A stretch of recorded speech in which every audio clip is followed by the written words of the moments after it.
Hello friends, आप सभी को राधे राधे। एक ही चैनल पे आप सबका स्वागत है। छोटों से लेकर बड़ों तक आप सभी को मेरा हाथ जोड़ के प्रणाम।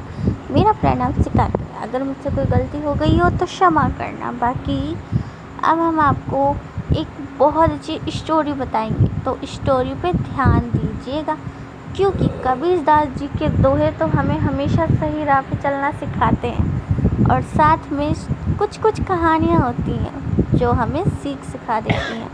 तो ऐसे ही हम बुद्धिमानी की स्टोरी बताएंगे। जैसे कि सालों साल पहले एक नगर में एक बुद्धिमान राजा राज्य करता था। उनकी बुद्धि और होशियारी की चर्चा दूर दूर तक थी।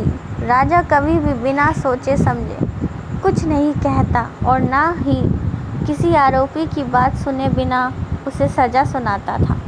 उसकी बुद्धिमत्ता की चर्चा सुनकर आसपास के राजा, रानियां और राजकुमारी आदि उनसे जलते थे।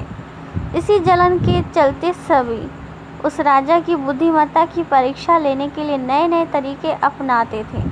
हर बार राजा दूसरे राज्य के शासकों द्वारा ली गई परीक्षा में खरा उतरकर खुद को होशियार और योग्य राजा साबित करता था। एक दिन राजा की परीक्षा लेने के लिए एक राजकुमारी आई। उसके हाथों में 2 फूलों की माला थी। दोनों माला में से एक असली फूल से बनी थी और एक दूसरी नकली से। उन दोनों मालाओं को देखकर उनका ये भेद बिल्कुल पता नहीं चल पाता था कि इसी वजह से राजकुमारी ने राजा के सामने दोनों मालाएं रखकर पूछा, हे राजन, अगर आप बुद्धिमान हैं तो बताइए इनमें से कौन सी माला असली है। राज दरबार में बैठे सभी दरबारी माला को देखकर हैरान थे, क्योंकि किसी को समझ नहीं आ रहा था कि असली फूलों की माला कौन सी है।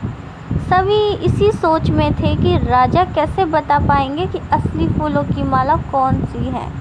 राजा भी माला को देखकर परेशान होने लगे। उसी वक्त उनके दिमाग में कुछ तरकीब। उन्होंने तुरंत अपने एक सेवक से कहा, बगीचे की खिड़कियों को खोल दो। सेवक ने बगीचे की खिड़की को जैसे ही खोला तो राजा ने देखा फूलों में बैठी मधुमक्खी खिड़कियों से राज दरबार में आ रही है। वो कुछ देर मधुमक्खी को ही देखते रहे। जैसे ही एकाध मधुमक्खी एक फूल की माला में बैठी, वैसे ही राजा ने कहा, अब मैं बता सकता हूँ कि असली माला कौन सी है। राजा ने तुरंत उस माला की तरफ इशारा किया जिस पर मधुमक्खी बैठ रखी थी। राजा की होशियारी देखकर दरबार में मौजूद सभी उनकी तारीफ करने लगे। सभी कहने लगे कि हर राज्य को आपके जैसा बुद्धिमान राजा की ज़रूरत है। राजकुमारी भी राजा की बुद्धिमत्ता देखकर खुश हो गई। उसने भी बुद्धिमान राजा की तारीफ में कुछ शब्द कहे और वहाँ से अपने राज्य की ओर चल पड़ी। कहानी से सीख मिलती है कि अगर व्यक्ति अपनी बुद्धि का इस्तेमाल करे तो वो हर प्रश्न का सही जवाब तलाश कर सकता है और मुसीबत का हल भी निकाल सकता है।